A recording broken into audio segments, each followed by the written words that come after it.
Welcome to The Interest. I'm Christine Stewart. This week, our own Vincent Valvo and Andrew Berman go head-to-head over whether trigger leads are ethical, and Bill Bodner is here to tell you where the market could be headed.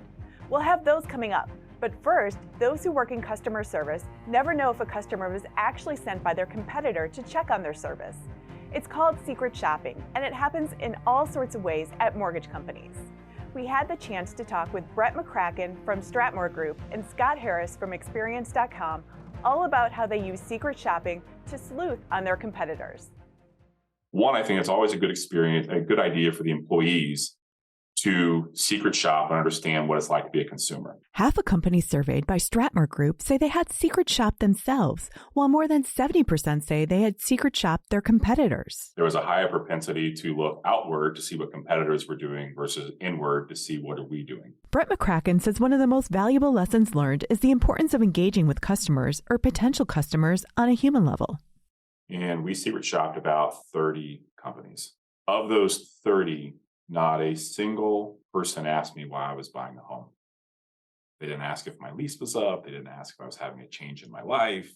They didn't ask anything. Secret shopping can mean the difference between securing repeat customers along with referrals or neither. So one thing that I would encourage all the senior executives to do is get in the trenches, right? Go down and sit next to the processors, sit next to the underwriters, sit down and watch people do their job and just take a lot of notes, because that really is what gives you the informed decision. Because at the end of the day, who's going to make the changes is going to be the senior executives. Experience.com collects customer feedback on behalf of lenders using complex algorithms and data to monitor and analyze customer experience. It's not secret shopping, it's API secret shopping, right? I mean, it's literally monitoring activity, both transactionally from the way that we touch base with customers and programmatically from the way we monitor what's being said. To read more about secret shopping, check out the newest edition of NMP Magazine at nmpmag.com. For The Interest, I'm Christine Stewart. My name is Thomas Hall. I went ahead and used the Southwest AI app, and I put in a difficult loan scenario with some tax returns and everything, and I had somebody else already underwrite it.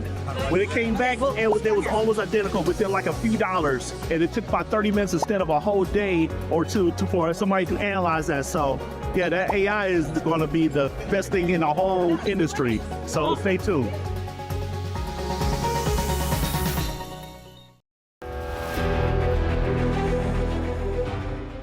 Hey everybody, thanks for tuning in to our Master the Market segment. So last week, mortgage rates essentially hit the highest levels in this century. And on Thursday, the 10-year note went as high as 4.69 and really started to recover. Why? Bad news is good news. On Thursday, pending home sales came out. It was a dog. Even Mr. Lawrence Young came out and said, listen, the Fed has to stop raising rates. Rates are unaffordable. We agree. And then on Friday, the core personal consumption expenditure index came out, and it showed a tiny little 1/10 month-over-month reading. And if you take that, bring it out, that would be 1.2% year over year.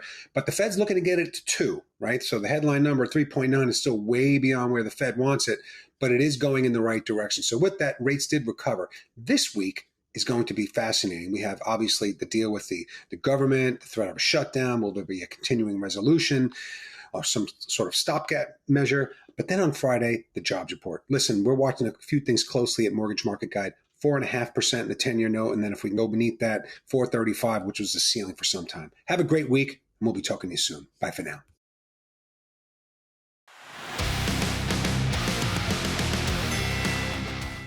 Okay, Vince, so you and I have been talking a lot about trigger leads. Yes, we have. So I want to bring you in camera, talk a little bit in the cage match about why you have this idiotic standpoint that trigger leads are good for consumers. You know, it's not even so much that I think trigger leads are good for consumers, but I don't think banning them is good for consumers. That's the thing. I believe that the notion here is you got a consumer, they're going out for a loan, and I know that people get all upset if you're the originator or the broker or the lender, if all of a sudden your client, the person, your prospective borrower, because they're always a prospective borrower until a loan closes, right? So you got to work that loan the whole way through. And you get upset if somebody else suddenly pops in there and says, we got a better deal. I get that. I want to understand why but The consumer should have the choice to be able to hear whether there is a better deal. They should have that choice throughout this.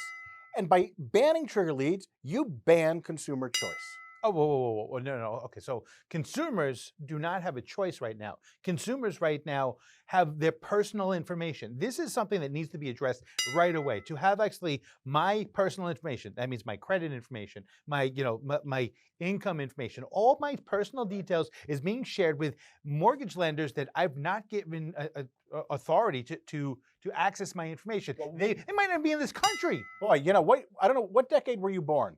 Because I think you're still living in that decade. You know, no matter what, we live in the 21st century, and our personal information is all over the place. Everybody sees it. I love it. You know, we all get all these kinds of the ads that follow us online, everything. Selling personal information isn't new. You and I had this conversation. Preference and information is two different things. I believe my credit data is very different than the fact that actually I can assure you that whether or not it's for a mortgage, your credit data is getting sold in many different ways around this country for many different applications and many different products. Now, it may not be as noticeable as for getting a mortgage, but that is already being sold. All of our data is getting cut up and sold. It's all out there. And I don't think you're going to be able to stop it just because a mortgage originator doesn't want a trigger lead out there. Listen, trigger leads help new originators get in the game. They help lazy. They still help people get into this game. And they help consumers make an informed decision. I don't think banning them is the way to go. I do think maybe creating some kind of a system that allows consumers better choice in being able to opt out and have it enforceable, not just frankly for these trigger leads, but for all sorts of consumer marketing. I think that'd be great. We're a long ways from that now. Listen, I'll say this. So originators who do work with trigger leads, they're embarrassed about it. We have a story going in our magazine where we have originators talking about actually how they want to get rid of their dependence on these trigger leads. This is not good. I understand. Listen, it is a that's dirty right. part of the industry. It's not a dirty part of the industry. It's a part that you go, I would like to get beyond that. But you know what they also say? They said that's how they got started.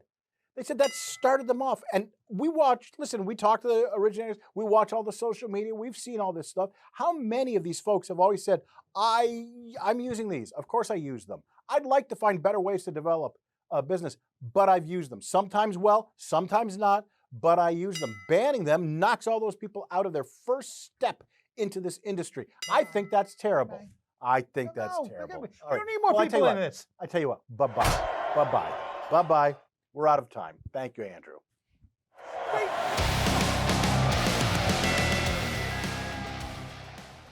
For more on these and all of today's top stories, go to nationalmortgageprofessional.com.